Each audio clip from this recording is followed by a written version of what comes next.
Welcome to BizTech's pre-budget 2021 conversations with the tech industry. Now, we've got three distinguished guests with us. We have Dr. Siva Vivekarajah. He's the founding partner of ScaleUp Malaysia and a past president of MBAN, somebody who's not a stranger to all of us. We've got Jaffri Ibrahim, the CEO of CREST, and Kian Yew, also a veteran of the IT industry and CEO of PIKOM. Welcome to the show, gentlemen. Thank you. Thank you. Thank you very much, Brian. Thank you for having me.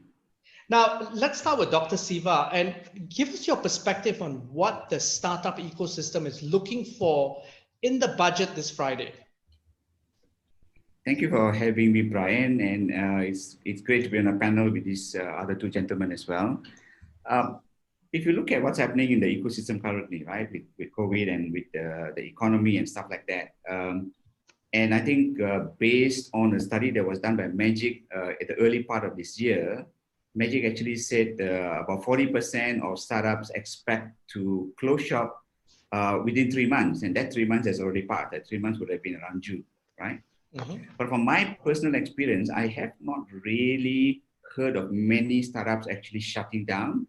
I think most of them have restructured the business. Yes, they have cut staff, they're restructured, but many of them are still surviving. And I think it's a really good call, in terms of the resilience of our startups, right? But I think one of the things that has helped them was some of the pre-heartening packages where, they paid for salaries so people could keep people on, startups could keep staff on the jobs for like 6 months and so on, right? But I think if you look at it going forward as well, there are two things really that startups are looking at. One is what to do in the next 6 to 12 months, and then what happens post the 6 to 12 months. So it's looking at the current situation, but also looking at the future. I think if you're looking at the current situation, it doesn't look like we'll have a vaccine in the next few months. So we're probably looking at mid next year.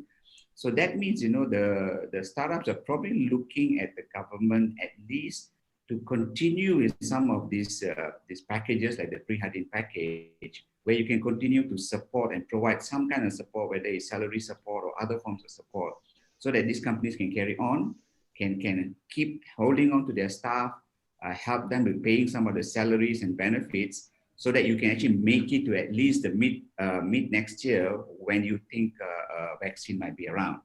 Once that happens, then it's probably going to be a growth stage again, and people want to catch up.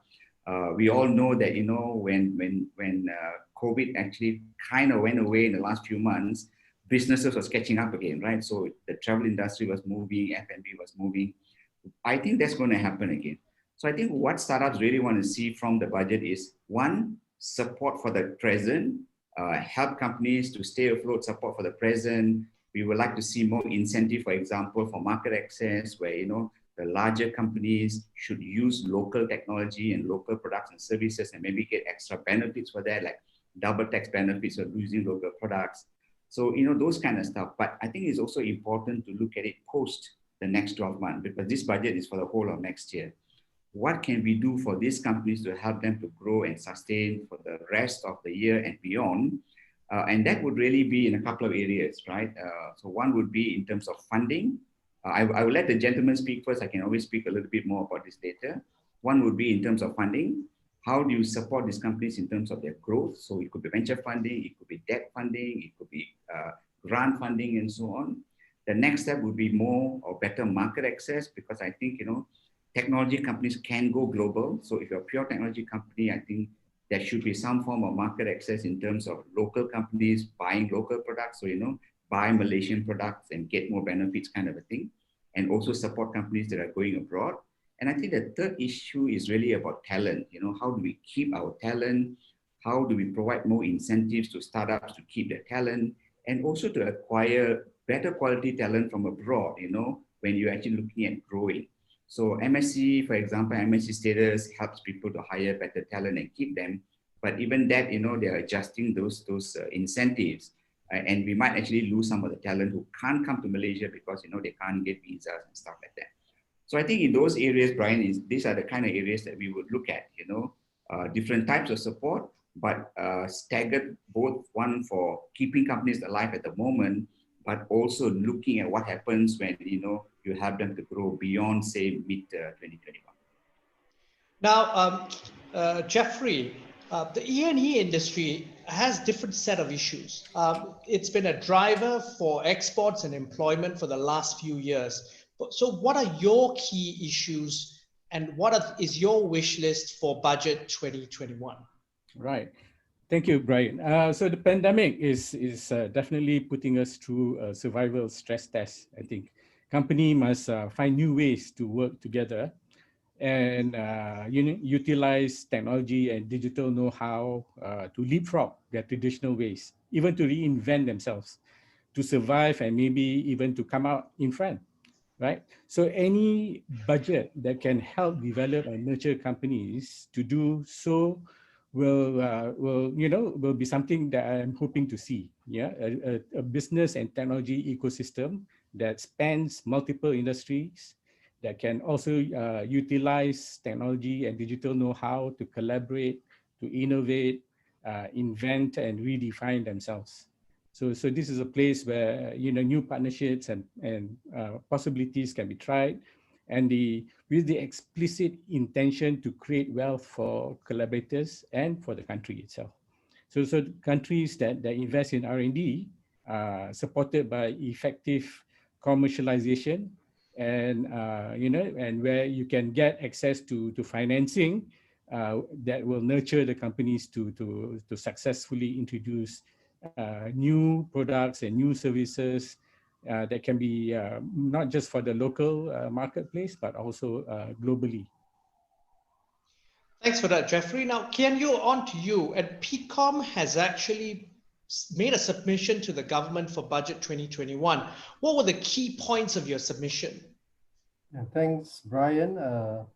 In fact, some of the budget submission that PIKOM presented to the Ministry of Finance, I think back in June and July, has been addressed partly by the Prihatin and the Bencana stimulus package. So in areas like digitalization, in areas of setting up a sandbox, so we are thankful the government has addressed that part. But we feel there may be, maybe I'll highlight maybe just 2 or 3 areas in which we feel that the government can continue to place emphasis so that it can help to spur the development of the industry. One is IT as an essential service. One of the things that we found that during the first lockdown, the MCO, a lot of those who are doing IT support, back-end support for IT infrastructure and projects were not able to go to the office. So we highlighted that that is one of the important points that the government were to consider. But when it comes to tax and fiscal type of stimulus, we feel that a waiver for sales tax for IT products and service tax for IT services would provide a boon or a boost for the industry to continue to grow. Back in 1996 and 1997, the government at that time, during the infancy stage of the MSC, decided to remove sales tax on IT products as well as import duty. And that created like an impetus for growth for the industry during that time. There will be other stimulus. For example, I know it can be a sensitive issue, the EPF. Can we do a little bit more with our employees' provident fund contribution? While it is meant for old age, we're thinking that we can bring back the EPF PC scheme, the personal computer scheme, in a limited way, so that those, for example, work from home or study from home will be able to dip into that fund to be able to purchase, say, for example, a PC for the use of the family. So these are some of the things that we're thinking about for budget 2021. Thanks, Kian Yew. But one of the things that PIKOM has also talked about is related to job creation within the IT industry and also outside of the IT industry. Could you elaborate on some of these initiatives? Yeah. So maybe 2 points I'll highlight. One, in our budget submission, we talked about job creation being very important at this point in time. So can we give an incentive to an organization to say, for example, double tax deduction for every new employee that comes under my payroll? So as an employer, if I were to hire somebody, instead of the regular deduction from my tax, allow me a double tax deduction. So that is one area we feel that can provide a synergistic type effect And from there, it will be able to help the industry to grow. Secondly, is we work very closely with the Human Resource Development Fund as part of the Penjana HRDF. And we are working with our members to ensure that there are enough of new jobs being created in our industry by giving them some incentives. So the Penjana HRDF allows us to provide free training for 3 categories of employees or workers. Firstly, of course, retrenched workers who come back into the workforce, or hired back into the workforce. Second, fresh graduates. And thirdly, youths. So if we can galvanize the young people in this area and place them in where there is demand, the tech industry is one of them, and place them and train them so that they'll be equipped for their job and be able to contribute back to the organization, the company, and to the country as well. So these are 2 areas we think they can provide an impetus for the industry when it comes to job creation. Thanks a lot, Kian Yew. Now, I want to open a question to all of you because this is something that has been in the back of my mind, which is there an awareness in government circles that this pandemic may actually, in crisis, there's opportunities. This pandemic may actually be an opportunity for Malaysia to leapfrog and move up the value chain. So I'll give you one specific example. In terms of the supply chain, global supply chains are now realigning. And China is now, as of last week, the Chinese Communist Party Congress, they're essentially going to set up a parallel universe. And the parallel universe is going to include Asia as like a domestic market. If you read between the lines, that's what the analysts in China are talking about. Is there an opportunity there for Malaysia to play a role? And also in terms of investing in technology, like Norway. Norway is basically giving special incentives to young startups and stuff, not those who are just starting up, but perhaps who are just about to commercialize or they're working on a product. They're throwing money in that direction, not helicopter money, as in going into financial market assets. What are your thoughts, gentlemen, on this?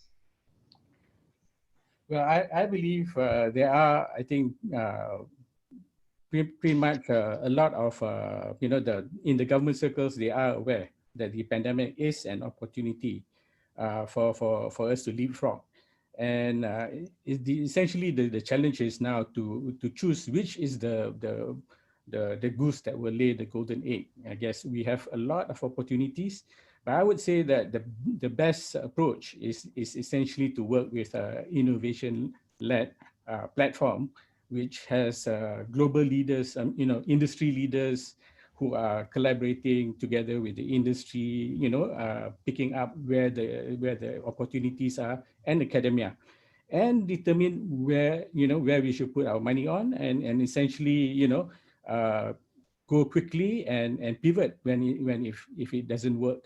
Now, I think in terms of technology and expertise and talent in Malaysia, we've had like 5 decades of developing the industry up north for electronics, and there's a lot of expertise, like you mentioned, Brian, that when China is looking to start all over, some of the skill sets that we have in Penang and in the north are just the right kind of skill sets that China is looking for.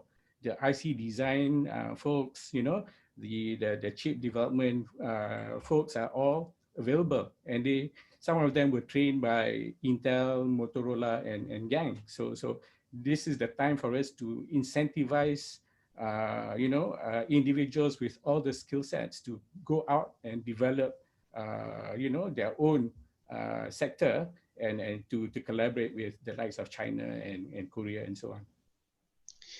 Dr. Siva, what are your thoughts on this? You're on mute. Yes, thank you, Brian.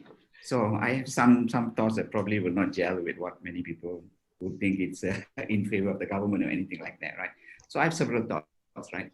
First of all, I just want to jump on something that Kian Yew just mentioned just now about, trying to create jobs, right? So there's a lot of training programs, for whether HRDF training or, whether it's for fresh grads or retrenched workers and stuff like that. See, the problem here for me is that we are always only looking at the supply side, right? So we spend a lot of money, you know, all of this training and everything, but we are not looking at the demand side. Now, if you don't That's a create valid the point, demand, you don't create the demand, you will have trained all of them. And I tell you, 6 months after training, they still would not get the jobs, because where are the jobs for them, right? So I think, you know, the government should actually be looking a lot more at the demand side. If you create great companies, if companies are expanding and growing and going global or going regional, they will always want to hire people. So the problem today is not that there isn't talent or, you know, people are not trained, in my opinion. It's the fact that there just isn't enough demand for them, right? So, you know, there are a lot of graduates, right, who have no jobs. The unemployment level among graduates in some circles, people are saying is almost like 25-30%, or maybe more like 20%, might be more accurate. But that's because we're not creating demand. And if you look at the Malaysian economy as a whole, I think, you know, Malaysian economy as a whole needs to take a huge leap forward, because it is still a very backward economy. Excluding the stuff that Jaffri is doing in the north, you know, with Penang and, you know, with parts of Kedah, where you have all these tech companies there, everyone else is doing what? You know, if you look at all the large companies, they're all going into property development and doing all of that. That's the low-lying fruit that's easy to make profit. So everyone's there. No more. Yeah, exactly. That's gone. That's yes. in the past, right? But you look at what are they doing now? They're all jumping into glove manufacturing. I mean, come on. You were in that business 30 years ago, I think, right, Siva? I know, right? So, but what I'm saying is, you know, Malaysian companies are very opportunistic, you know, jumping into this kind of stuff, when they should actually be more strategic and look at what the future is. And the future, everyone agrees, is in technology. So what, in my opinion, what the government needs to do is to make sure we create a lot more companies that are growing, that are successful, that can export their products and their services. And by doing that, creating the demand so that all these young people will actually have jobs to go to. Otherwise, what's going to happen, and this is something we've been doing for the last 20 years, is training all of these young kids, but not providing them the opportunity. The second thing I want to say, Brian, if I can just say quickly. Please go ahead. No, go ahead. I think, you know, whatever our government is doing, we do not lack for plans or incentives. What our problem has always been, and this is something that's been there for like 20 years at least, is execution, okay? So I give you a good example, right? You know, Malaysia doesn't have enough venture capital. So we push for corporates to be given incentives if they set up a venture capital fund. This was approved in budget 2017, like 4 years ago, right? So budget 2017 was done in October 2016, where if a corporation invests up to 20 million a year over 5 years and sets up a venture capital fund to invest in technology companies, the corporation gets a tax incentive, right? So they can write off that amount of investment. Until today, we still have not been able to get that thing gazetted so corporates can do that. So where's the execution in this? Our problem here is execution. Because if we can do that, the government does not have to take its own cash or taxpayers' money to set up venture capital funding, because the corporates are willing to do it, right? So that's one issue. You talk about the other issue being MDV. So, you know, recently over the last few months, right, Mosti announced a 100 million ringgit fund for MDV to provide loans for companies that are struggling through COVID, right? This, after months, MDV has done its job. I commend MDV for doing a great job, right? They got people to put in applications. Many of these companies were approved, but there was no money because the government did not give them the 100 million. This 100 million was delayed for months. I'm not sure whether they got it recently, but for months it's been delayed. So I think, you know, the weakness here is the policy was great, right? It's 100 million. It's an MDV loan facility to support all of these companies. And, you know, they actually said support them through COVID, but they're not because they can't, because the money just wasn't there.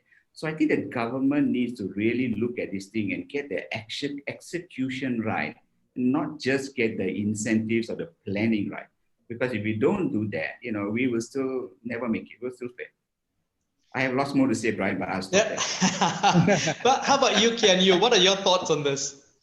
I think the government has done their, I would say, fair share. While certainly there are issues when it comes to execution, but we can see helping Malaysian companies to go regional, go abroad, go beyond the Malaysian shores. Organizations like MDEC, like Martrade, through the market development grant. So that has played a key role in helping Malaysian companies to go beyond Malaysian shores. And we continue to need that. We need market access assistance. We need grants in that area because many other countries are also doing the same. And they're starting to pivot because now they cannot travel. We find, for example, this evening, there's a South American business delegation having a virtual webinar with Malaysia. So they are looking at Asian markets, Malaysian markets, and that's something I think we need to be also aggressively doing. Pivot and make sure that we change and be able to reach new markets. Next week, there'll be a Taiwanese group, for example, coming, and they are also eyeing the Malaysian markets. So as you say, we want to create demand, but the demand is being sucked up sometimes by suppliers from outside of Malaysia. So we must make sure that Malaysian companies, while there's a lot of demand creation, our suppliers of technology are the ones who take advantage of it and to maximize our effort. So that's one area to look at. I think one of the issues that I'm concerned about is also this, that the tech industry doesn't get the required focus from the government because basically its focus may be shifted by some other industries which are perhaps more badly impacted by the pandemic. So if you think about the tourism, the hospitality, the aviation business, they are pockets of mass employment for also then in some areas less skilled or a less well-trained workforce. But it's mass employment. And those are the hot buttons right now in terms of the unemployment. Those industries have been devastated. That's my concern. What is your view on that? Well, for the hospitality and tourism, I think they need to reinvent themselves really, because for the near term it's not going to be good, and everybody knows that. And I think you see signs of like in Singapore where they basically have trips to nowhere, and you can board a plane just to eat the food but not fly at all and stuff like that. So they're really struggling there, So I think they need to reinvent themselves. It may come back, but not in the near term, I would say. So we need to basically focus on creating an agenda that has a better multiplier effect, if you ask me. Yeah, I think that multiplier effect thing is a key thing. And speaking of that, SMEs are the backbone of our economy. And of course, COVID has accelerated that whole digitization roadmap. They've been generally very reluctant to do so. But gentlemen, what are your thoughts then? Isn't that what Dr. Siva is talking about in terms of creating demand and creating these companies moving forward?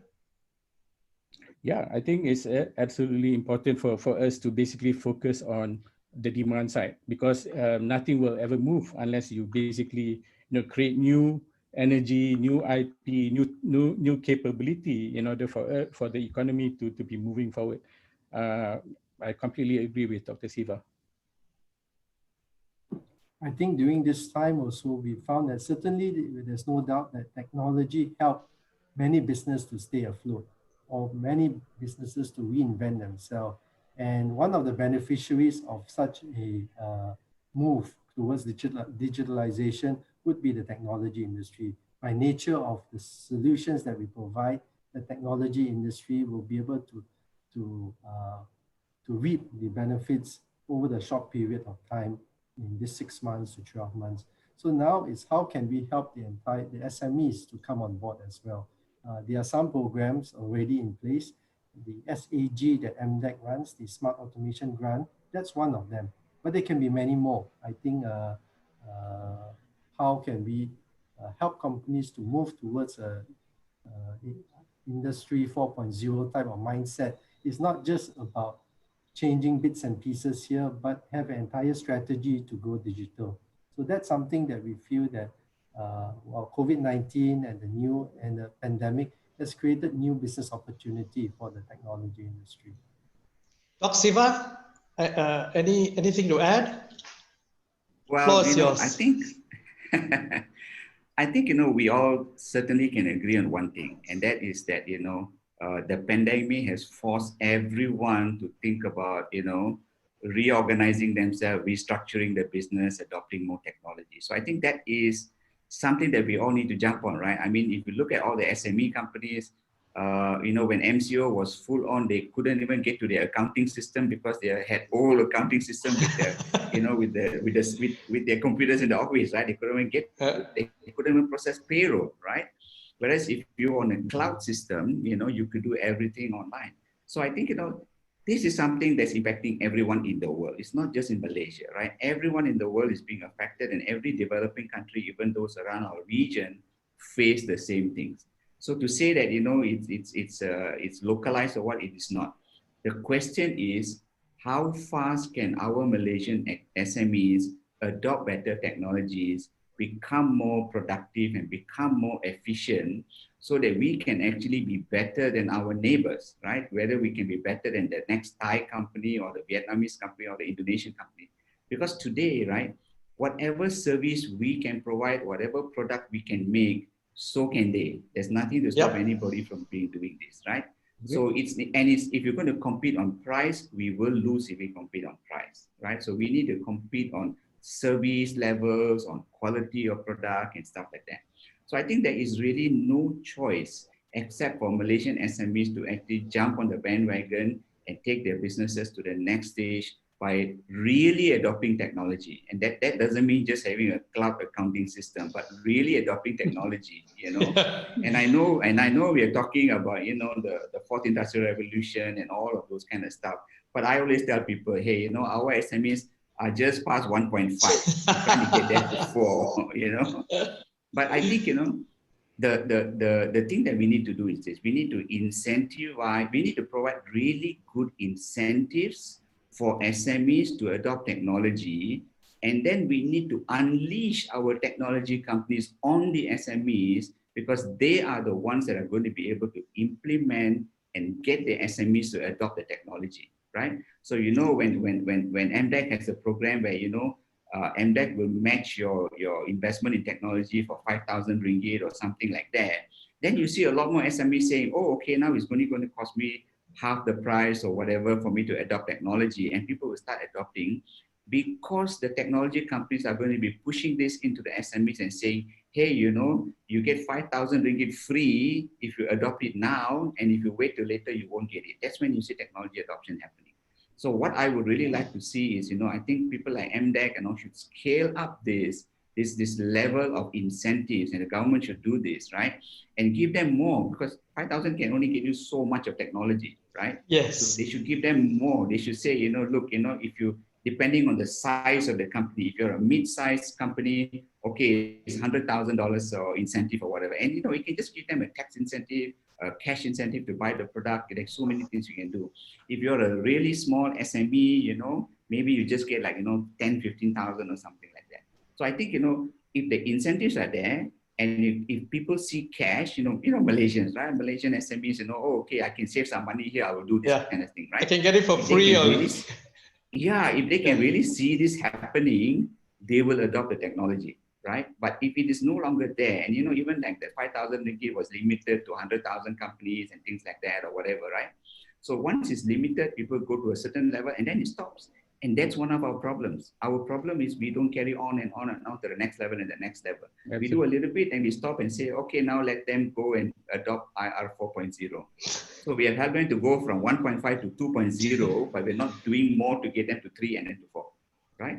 So I think, if the government seriously wants to do this, they need to do a lot more, right? They cannot use COVID as an excuse or anything like that, because I think there is truly an opportunity now to get more companies to adopt technology, because people now realize that technology is the game changer. And because, everyone is doing everything on technology today, we are talking on Zoom today because of this, people realize it. And while they realize it, let's just do this really quickly and get them to adopt more technology. I think there's an opportunity, but I think, the government really has to look at a big picture and not just do little bits and pieces here, there, it's like 2 Lego blocks, but not the rest of the 18 Lego blocks, that kind of stuff. So gentlemen, just a final question, last words from each one of you. We can start with Kian Yew. Same question, which is essentially, what would you like to tell the Minister of Finance to keep in mind for the next few days before Budget 2020 is presented on Friday? Well, the budget may have already been prepared and it could yes. be, but I by the Minister of Finance, there will be probably a couple of things that I'd like to think about. Firstly is, yes, we would like to, at the rakyat level, to make sure that there is enough incentive, technology-related incentive for the rakyat. And that's the only way to reach out to rakyat is through 2 ways. One is the EPF scheme. And if the minister hears us, the EPF scheme could be one way that some allocation can be taken out of the EPF for technology purchase. Second is maybe increase the lifestyle allowance at 2,500 ringgit, maybe increase it to 3,000 ringgit, so that those in the M40 category can avail themselves to such incentive. So that could be one area. And secondly, to look at how we can help businesses, making sure that the employees that we have, we can keep them employed. We can make sure there's enough cash flow that comes into the organization. How to do that? I think we have already the wage support scheme. Can we extend things like the wage support scheme? Can we look at targeted moratorium, loan moratorium for selected businesses in Malaysia? So that could be also the second way. And then, of course, the bigger picture is to increase the focus on digitalization for SMEs in the country. The larger enterprises, those public listed companies, the GLCs, I think the mindset of converting themselves or transforming themselves to a digital company is there. But how can we help the SMEs to move to the next level? And as Dr. Siva mentioned, not just bits and pieces here and there, say an accounting system on the cloud or point of sale system, but a holistic move towards Industry 4.0 or IR4. So that's something, if I will have chance to speak to the Minister of Finance, I hope you'll consider that. Thank you. Thanks a lot, Kian Yew, and that's PIKOM's perspective. How about Jaffri from CREST? I would say invest in R&D. Essentially, in 2018, our spend is about 1.5% of our GDP for R&D, as compared to about approximately 2% in Singapore and about 3% of the GDP in the US. And South Korea has up to almost 5% of the GDP on R&D. So essentially, it's nice that we will have incentives to adopt digitalization and so on. But I would like to see more value creation in terms of the continuity beyond adoption of technology. You want to also now create your own IP, and you want to basically not just implement technology. You want to be able to create your own new ideas on top of the available technology, and go create new revenue beyond that. So those are the areas that I think is important for any country to progress. Thanks a lot, Jaffri. Dr. Siva, final words? Thank you, Brian. So I think, my message to the Minister of Finance is this. I know it's too late now for us to change anything in the budget, right? Hey, you never know, some lobbyists will be there. It's already printed, so it's probably too late. But what I think I would like the Minister of Finance to do, and because he's also a younger Minister of Finance, I think what he needs to do is he needs to go beyond the budget for the good of the country, to go beyond the budget. Whatever is in the budget is fine. I think he needs to look at going beyond the budget for the next few years. I don't know how long he's going to be in power, but whatever it is, look beyond the budget to 1 or 2 or 3 years and look at what else you can do on top of what's already in the budget. It does not just have to be the budget that has got incentives, right? The government can still provide incentives post the budget. They can still do a lot more post the budget. There are some incentives that were there earlier that were never actually implemented. look at implementing some of those things. And I think, you know, the minister has to actually look at execution, because again, the budget is nice to have, but I know I've followed the budget for the last 20 years. Every time there's a budget, I'm always following it, right? I'm always watching it, right? I can see from this that, you know, a lot of time, at least about 30 to 40% of budgets are never really executed. So I think they really need to look at execution. They need to look at the execution from the ministry as well as the agency level. And if they can really execute this well and look at the next level of beyond the budget and do something more for the country, then I think we will do well. Because I think the current budget is probably going to be looking more in terms of saving the economy and saving the SMEs rather than, you know, building for the future of the country. Okay. Gentlemen, thoughts, Brian. Thank you very much for taking the time to give your views here. We've been speaking to Kian Yew, CEO of PIKOM, Jaffri Ibrahim, CEO of CREST, and Dr. Sivapalan Vivekarajah, founding partner of ScaleUp Malaysia, on a special BizTech pre-budget conversation. I'm Brian Fernandez. Check out www.biztech.com